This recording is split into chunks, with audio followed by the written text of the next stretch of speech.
Hey, I'm Markia. Want to hear something scary?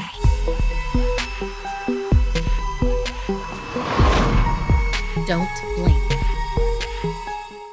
The average person blinks around 29,000 times a day. So many small moments of darkness. It's something we don't think about often. That complete darkness for only a second. Nothing to worry about unless there was a threat lurking when you're not looking. Blink and you'll miss it coming for you. Maria was overjoyed when she had a weekend to herself home alone. Her parents and brother were traveling out of town for a chess tournament, so she had free reign of the place as long as she checked in with Mom every night and morning.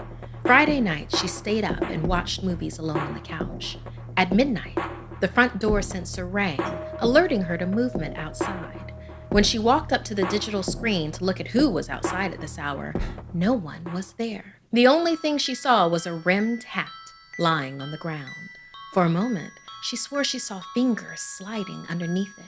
Maybe it was just the light playing tricks on her. Thoughts of the fingers faded away as she leafed through the mail she had collected earlier, and something caught her eye. There was a handwritten postcard addressed to the house's former owner, a Mr. King, the owner of the old hat parlor in town before he had died under mysterious circumstances. It was a thank you note that read, "Dearest Mr. King, your exquisite hat makes me feel like a completely different person. I feel transformed. My Pazuzites will require more of your services soon. With utmost gratitude, Rose." Maria figured that maybe someone stopped by to return one of his creations. In any case, it was too late to go outside. She'd deal with the hat in the morning. In the morning, Maria was awakened by the doorbell. It was her friend Teresa. Maria opened the door to find her wearing the hat on her head. "Did you leave this outside?" Teresa asked, taking the hat off and offering it to Maria. "It's incredible." The hat was unique, but also unsettling. It looked like a magician's hat that you could pull a rabbit out of, but smaller and adorned with a red leather strip. When Maria touched it, the smell of leather hit her and made her stomach drop. She couldn't bear the thought of an animal being used for fashion. Plus, the hat itself just flat out gave her the creeps. "You can have it if you want it," she said, handing it back to her friend. As Teresa put it back on her head, a shadow fell across her face for an instant. In that instant, a shadowed face of a stranger looked back at her. Maria blinked, and her friend looked normal again. The girls spent the whole day lazing around on the living room couch. They binge-watched their favorite shows until it got dark. Teresa's stomach rumbled loudly. It was almost midnight. She looked over at Maria. Her friend was fast asleep. Not wanting to wake her, Teresa went to the kitchen to heat up a small frozen pizza in the microwave.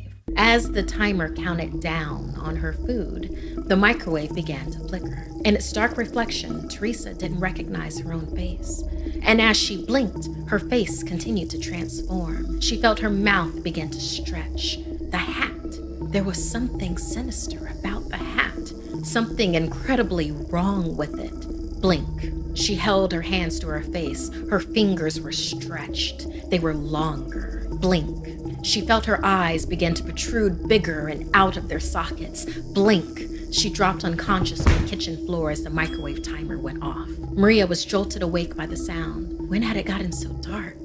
Groggily, she looked at the clock in the living room. It was already past midnight. The sound of the beeping microwave drew her towards the kitchen. "Teresa?" she called out, but nobody was there. The back door was open. The back security monitor lit up as the motion detector went off. Outside, she saw a figure wearing a hat in the distance. The now familiar red strip caught her eye. She stepped outside, semi-shutting the door behind her. "Teresa, hey, your pizza is going to get cold." Blink. Maria blinked, and Teresa was suddenly closer. Under the hat, her face seemed to shift in the shadows. Something was wrong. "Are you okay?" she asked, blinking again. Blink. Her gaze fixated on the suddenly horrifying creature in the hat wearing Teresa's clothes. It stood frozen with its long fingers stretched out towards her. The same fingers she had glimpsed slipping under the rim of the hat the night before. That postcard. "I feel transformed." Mr. King's hat was the vehicle for this dark creature, and Teresa had become its host. Blink. It was closer, halfway to her. It had no eyes on its face, 2 gaping nostril holes, and 2 rows of sharp, bloody teeth. It was paused in mid-step, but as she blinked, it's in front of her.